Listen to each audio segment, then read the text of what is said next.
आज दिनांक 29 अक्टूबर दिन शुक्रवार को प्रभु यीशु मसीह के सामर्थी जलाली और तेजस्वी नाम में हम फिर से आपका स्वागत करते हैं। परमेश्वर का धन्यवाद हो इस दिन के लिए, इस समय के लिए।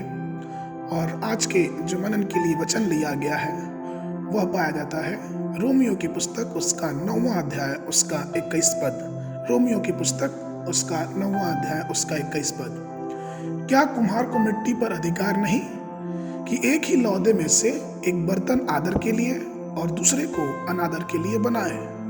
तो इसमें कौन सी अचंभे की बात है? एक बर्तन आदर के लिए और दूसरे को अनादर के लिए बनाए, तो इसमें कौन सी अचंभे की बात है?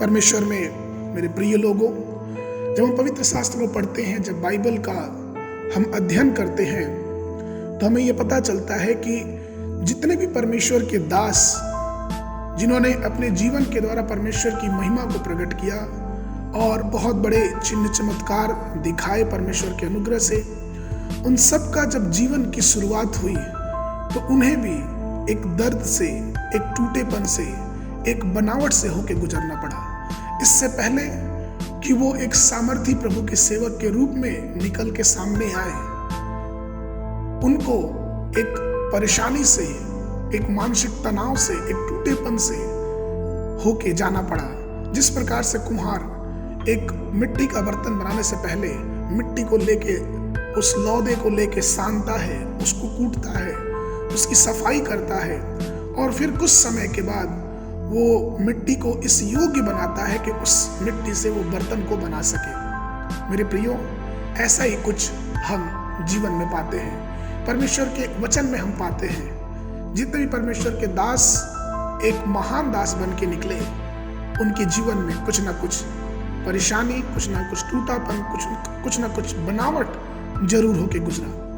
हम 2-3 लोगों के विषय में देखेंगे। पहला, अगर हम इब्राहिम के जीवन के बारे में देखते हैं तो हम बाइबल में ये जानते हैं कि इब्राहिम को विश्वास का पिता कहा गया, लेकिन हम उस घटना को कई बार भूल जाते हैं कि वो विश्वास का पिता क्यों कहा गया। हम उस समय को याद करेंगे किस प्रकार से इब्राहिम के इकलौते बेटे को परमेश्वर ने कहा था कि मुझे बलि करके चढ़ा दो। उस दिल की ताड़ना को, उस मानसिक तनाव को, उस तकलीफ को हम थोड़ा सोचें। जिस समय इब्राहिम अपने इकलौते पुत्र इसहाक को लेके उस पहाड़ की तरफ चल दिया और वो 3 दिन तक उस पुत्र के साथ था और इब्राहिम को पता था कि इस पुत्र की मैं बलि चढ़ाने जा रहा हूं, लेकिन क्योंकि परमेश्वर की आज्ञा का पालन उसे करना था, वो उन सब मानसिक तनाव से, उन सब सोच से, सब विचार से, सब जो दिल की तकलीफें हैं, उन सब से वो बाहर आया। और अंत में हम जानते हैं कि उसे किस प्रकार से सम्मानित किया गया।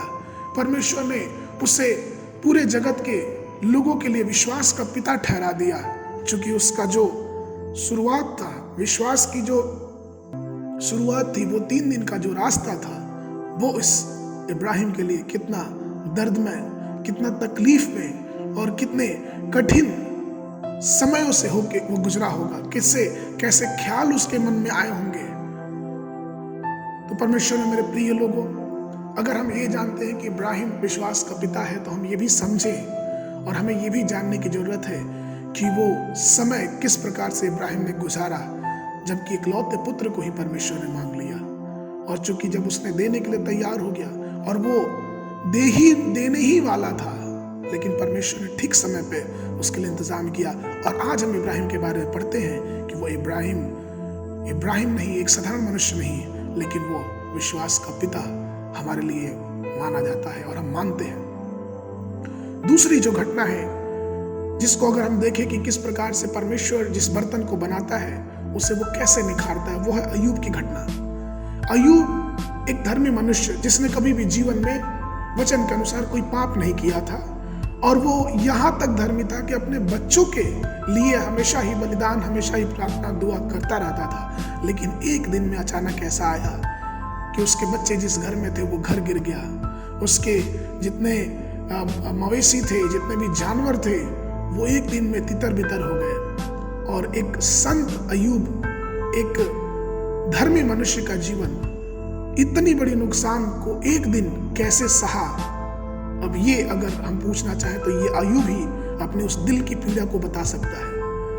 इतना सब कुछ, अपने बाल बच्चों को खो देना, अपनी संपत्ति खो देना और अपने शरीर पे घाव के निशान लेना, बड़े बड़े घाव हो गए, उसके फुंसियां हो गए, उसके फोड़े हो गए और वो खुद को अपने आप को उसने राख पे बैठा लिया। हम ये सब भूल जाते हैं और हम बस इतना ध्यान रखते हैं कि अय्यूब को परमेश्वर ने दुगुनी आशीष दी। लेकिन मेरे प्रियो, जो उस दुगुनी आशीष की तरफ जो रास्ता जा रहा था वो एक दर्द से भरा रास्ता था, वो कठिनाई से भरा हुआ रास्ता था। और इसलिए मेरे प्रियो, आज के दिन परमेश्वर का वचन हमसे ये कहता है कि हम अपने आप को परमेश्वर के हाथ में दे दें।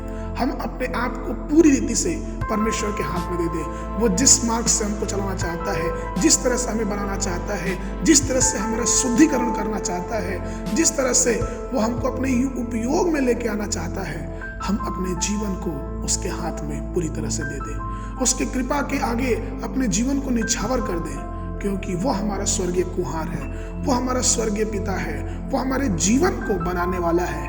और अगर वो बनाएगा तो वो अच्छा बनाएगा। इसलिए जब जीवन में कष्ट हो, मुसीबतें हो, परेशानियां हो, मानसिक तनाव हो, तो हम इन सी चीजों से ना डरें, बल्कि उस परमेश्वर का धन्यवाद दें कि हाँ परमेश्वर, मेरा जीवन आपके हाथों में है और मुझे पता है कि आप अच्छा करने वाले हैं। आज के मनन के लिए जो वचन लिया गया वह है यूहन्ना की पुस्तक, उसका पहला अध्याय, उसका 14 और 16 पद। और वचन देहधारी हुआ और अनुग्रह और सच्चाई से परिपूर्ण होकर हमारे बीच में डेरा किया, और हमने उसकी ऐसी महिमा देखी जैसे पिता के इकलौते की महिमा, क्योंकि उसकी परिपूर्णता से हम सब ने प्राप्त किया, अर्थात अनुग्रह पे अनुग्रह। परमेश्वर आप सबको आशीष दे।